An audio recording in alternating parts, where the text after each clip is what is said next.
भाइयों एवं सज्जनों और समस्त प्रदेशवासियों को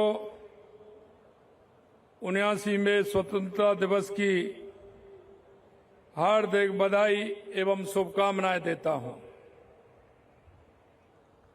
आज का दिन एक स्वर्णिम अध्याय है। यह वो दिन है जब भारत की सामूहिक शक्ति ने गुलामी की जंजीरों को तोड़कर अपनी आजादी की राह चुनी थी। आज उन ज्ञात अज्ञात स्वतंत्रता सेनानियों को स्मरण करने का दिन है, जिन्होंने भारत माता को आजाद कराने के लिए जीवन भर पीड़ाएं और यातनाएं झेली, अनगिनत ने अपना बलिदान दिया। आज हम सभी के लिए ऐसे महापुरुष और बलिदानियों को स्मरण करने और उन्हें नमन करने का अवसर है। आज इस अवसर पर मैं उन जाबाज सैनिकों और सुरक्षा बलों के वीर जवानों को भी श्रद्धांजलि देता हूं, जिन्होंने देश की सुरक्षा के लिए प्राण न्योछावर कर दिए। मैं सेना और अर्धसैनिक बलों के सभी बहादुर जवानों को प्रणाम करता हूं, जो देश की सीमाओं पर दिन रात मुस्तैदी के साथ डटे हुए हैं। इस राष्ट्रीय पर्व पर मैं प्रदेशवासियों की सुरक्षा में तैनात सभी पुलिसकर्मियों, नागरिक संगठनों व सामाजिक सेवी संस्थाओं को धन्यवाद देता हूं, जो राष्ट्र निर्माण में अपनी अमूल्य सेवाएं दे रहे हैं। यह अत्यंत खुशी की बात है कि इस बार राज्य स्तरीय स्वाधीनता दिवस समारोह शौर्य और साहस और संस्कृति की गौरवशाली भूमि जोधपुर में आयोजित किया जा रहा है। साथियों, हमारे स्वतंत्रता सेनानियों ने एक ऐसे राष्ट्र का सपना देखा था जो आत्मनिर्भर, खुशहाल और समृद्ध हो, जहां हर व्यक्ति के पास तरक्की के भरपूर अवसर हों। हमारी स्वतंत्रता सेनानियों के इन सपनों को यशस्वी प्रधानमंत्री नरेंद्र मोदी जी अपना संकल्प बनाकर पूरा करने का काम कर रहे हैं। माननीय प्रधानमंत्री जी के नेतृत्व में आज भारत की न केवल दुनिया में साख बढ़ी है, बल्कि भारत दुनिया की चौथी सबसे बड़ी अर्थव्यवस्था बनकर उभरा है और तीसरी बड़ी अर्थव्यवस्था बनने की तरफ अग्रसर है। माननीय प्रधानमंत्री जी ने बीते 11 वर्षों में ऐतिहासिक निर्णय एवं कार्य किए हैं। माननीय मोदी जी स्वच्छ भारत अभियान, आयुष्मान भारत, उज्ज्वला योजना, प्रधानमंत्री आवास योजना, जल जीवन मिशन और किसान सम्मान निधि जैसे जन कल्याणकारी योजनाओं के माध्यम से आम जन के सपनों को पूरा करने का काम कर रहे हैं। माननीय प्रधानमंत्री जी के नेतृत्व में आज देश आत्मनिर्भर की एक नई कहानी लिख रहा है। आत्मनिर्भर भारत को एक नया नारा या सरकारी कार्यक्रम नहीं, बल्कि 140 करोड़ भारतीयों का सपना है, दृढ़ निश्चय और एक जन आंदोलन है। ये तब साकार होगा जब हर नागरिक, चाहे वह छात्र हो, पेशेवर हो, गृहिणी हो, युवा हो, उद्योगपति हो या किसान हो, अपनी जिम्मेदारी को समझते और देश की प्रगति में सक्रिय भागीदारी बने। ये हमारा सामूहिक दायित्व है कि हम स्थानीय संसाधनों का उपयोग करें, नवाचारों को बढ़ावा दें, गुणवत्ता को अपनी पहचान बनाएं। स्वदेशी का महत्व हमारी इस यात्रा का आधार है। स्वदेशी का अर्थ केवल भारतीय उत्पादन को खरीदना ही नहीं, बल्कि उनकी गुणवत्ता को विश्व स्तरीय बनाना है। प्रधानमंत्री जी का मंत्र है वोकल फॉर लोकल। आज हमारी प्रेरणा है, हमें अपने स्थानीय उत्पादनों को गर्व के साथ अपनाना है। उनका विजन लोकल फॉर ग्लोबल हमें प्रेरित करता है कि भारत में बने उत्पादन न केवल हमारी घरेलू जरूरतों को पूरा करें, बल्कि वैश्विक बाजार में भी पहचान बनाएं। जीरो डिफेक्ट, जीरो इफेक्ट के साथ हमें आगे बढ़ने की आवश्यकता है। हमारे उत्पादनों में न केवल सर्वोत्तम गुणवत्ता होनी चाहिए, बल्कि ऐसे उत्पादन बनाए जाने चाहिए जिससे पर्यावरण को भी नुकसान ना पहुंचे। टेक्नोलॉजी आत्मनिर्भर भारत की रीढ़ है। जय जवान, जय किसान, जय विज्ञान में अब जय अनुसंधान जोड़ने की आवश्यकता भी है। ऊर्जा आत्मनिर्भर भारत का केंद्र बिंदु है।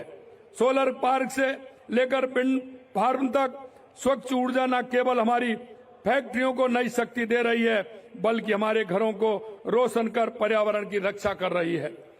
खादी का धागा आजादी की लड़ाई में हमारी ताकत बना था और आज वही धागा हमें विकसित भारत के सपने को साकार करने की प्रेरणा देता है।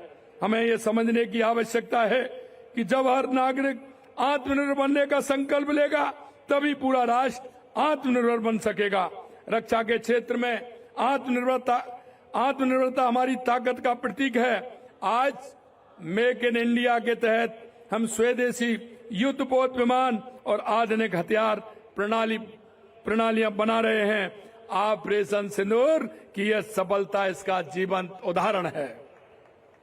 साथियों, जब हमारे देश की तरक्की की राह है तो कुछ अराजक तत्व हमारे विकास में बाधा डालने के लिए नापाक हरकतें करने की कोशिश करते हैं, लेकिन वे भूल जाते हैं कि यह नया भारत है।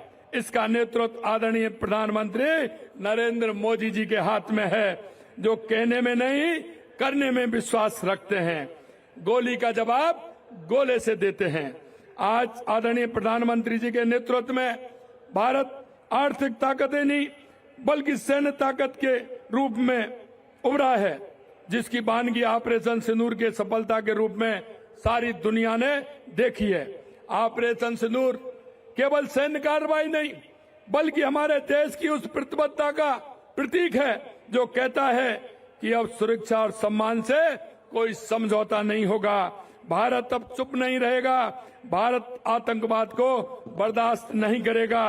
ये आतंक के आकाओं को संदेश है कि आतंकवाद कोई भी ठिकाना, अब आतंकवादी ठिकाना अब सुरक्षित नहीं है। माननीय प्रधानमंत्री जी के मार्गदर्शन में राजस्थान की डबल इंजन की सरकार प्रदेश को आत्मनिर्भर बनाने की दिशा में निरंतर काम कर रही है।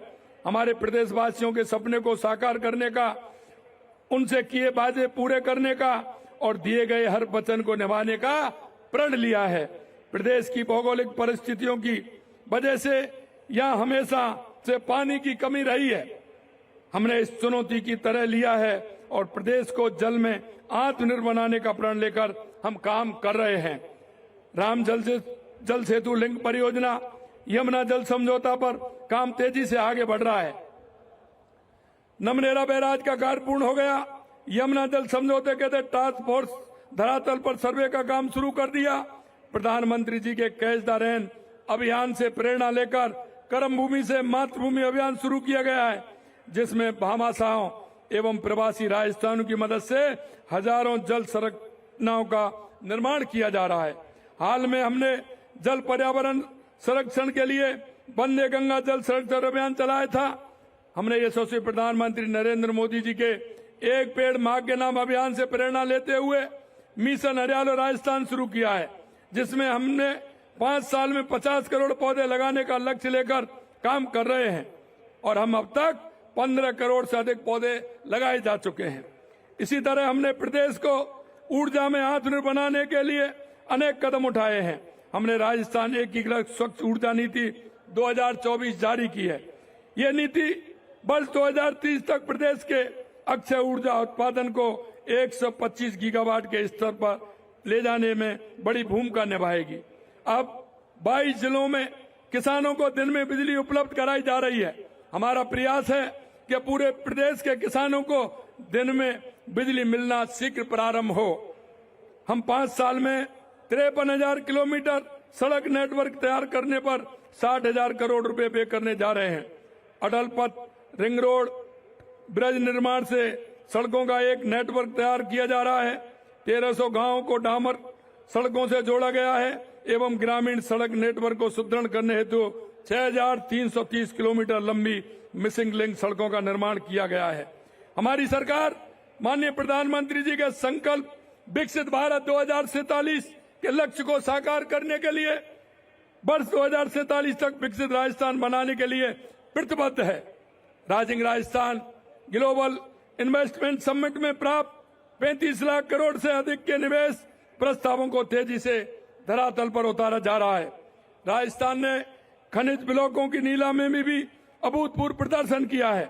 संपूर्ण भारत में जहां प्रधान खनिज 500 ब्लॉक ही आवंटित हुए, वहीं राजस्थान ने 100 से अधिक ब्लॉक आवंटित करने का कीर्तिमान बनाया है। माननीय प्रधानमंत्री जी की प्रेरणा से हम प्रदेश के वंचित जरूरतमंद वर्ग के उत्थान के लिए काम कर रहे हैं। पंडित दीनदयाल उपाध्याय गरीबी मुक्त गांव योजना के तहत बीपीएल परिवारों को गरीबी से बाहर ला रहे हैं। हमने 5 वर्ष में 4 लाख सरकारी और निजी क्षेत्र में 6 लाख नौकरियां सृजित करने का संकल्प लिया है। 75,000 से अधिक नियुक्ति पत्र सौंपे जा चुके हैं। 1,68,000 पदों पर भर्ती प्रक्रिया चल रही है। 3 लाख युवाओं को कौशल प्रशिक्षण दिया गया है। एसआईटी का गठन कर पेपर लीक पर लगाम लगाते हुए उनके दोषियों को जेल में भेजा जा रहा है। हम जरूरतमंद महिलाओं को 450 रुपए में गैस सिलेंडर उपलब्ध करवा रहे हैं। मुख्यमंत्री आयुष्मान आरोग्य योजना के तहत 25 लाख रुपए तक के निःशुल्क इलाज की व्यवस्था की है। किसान हमारी ताकत है। हमने किसान भाइयों को 35,738 करोड़ रुपए का बिजली बिल अनुदान दिया है। 1,60,000 कृषि कनेक्शन जारी किए गए हैं। किसान सम्मान निधि के तहत 76 लाख से अधिक किसानों को 6,845 करोड़ रुपए दिए हैं। प्रदेश में प्रधानमंत्री फसल बीमा योजना का दायरा बढ़ाते हुए वर्ष 2025 में 24-25 में 3 करोड़ 73 लाख से अधिक पॉलिसी जारी की गई हैं। प्रधानमंत्री फसल बीमा योजना में 5,338 करोड़ रुपए भुगतान किया गया है। 14 लाख महिलाओं को प्रशिक्षण देकर 7,80,000 लखपति दीदी बनाने का काम किया है। मां भाऊचर योजना के तहत गर्भवती महिलाओं को निःशुल्क सोनोग्राफी की सुविधा उपलब्ध करवा रहे हैं। लाड़ो प्रोत्साहन योजना में 2,30,000 बालिकाओं को 1.5 लाख रुपए का सेविंग बॉन्ड दिया जा रहा है। महिला सुरक्षा को प्राथमिकता देते हुए पहले चरण में 500 कालिका पेट्रोलियम यूनिट का संचालन किया गया। 3 महिला बटालियन 65 एंटी रोमियो स्क्वाड की पहल भी की। हमारी प्रदेश सरकार ने ऑपरेशन एंटी वायरस चलाकर साइबर अपराध के वायरस को खत्म किया और साइबर ठगों को सलाखों के पीछे भेजा है। अपराधियों को कानून के शिकंज में लाने के लिए एसआईटी गैंगस्टर से निपटने के लिए एंटी गैंगस्टर टास्क फोर्स से प्रभावी कदम उठाए गए हैं। सुशासन हमारे देश और प्रदेश की प्रगति की कुंजी है। जैसा कि हमारे यशस्वी प्रधानमंत्री नरेंद्र मोदी जी कहते हैं कि अच्छा शासन वही है जो लोगों की आकांक्षाओं और उम्मीदों के अनुसार काम करे। माननीय प्रधानमंत्री से प्रेरणा लेते हुए हमारी सरकार प्रदेश में सुशासन के लिए कृत संकल्प है। हमारी सरकार ने हाल में पंडित दीनदयाल उपाध्याय अंत्योदय सम्मल पखवाड़ा आयोजित कर राज्य भर में शिविर लगाकर सरकारी विभागों से जुड़े काम किए और लाखों जरूरतमंदों को राहत पहुंचाई गई है। हम प्रदेश की सेवा के लिए प्रतिबद्ध हैं। राजस्थान को एक समृद्ध और विकसित राज्य के रूप में स्थापित करने के लिए पूरी तरह से समर्पित हैं। विकास और सुशासन के संकल्प में आपका साथ ही हमारी ताकत है। आइए हम सब मिलकर राजस्थान को देश का सबसे विकसित समृद्ध राज्य बनाएं। आपके इस अवसर पर मैं आप सभी को स्वतंत्रता दिवस की पुनः सभी को बहुत बहुत शुभकामनाएं देता हूं। जय हिंद, जय भारत, जय राजस्थान।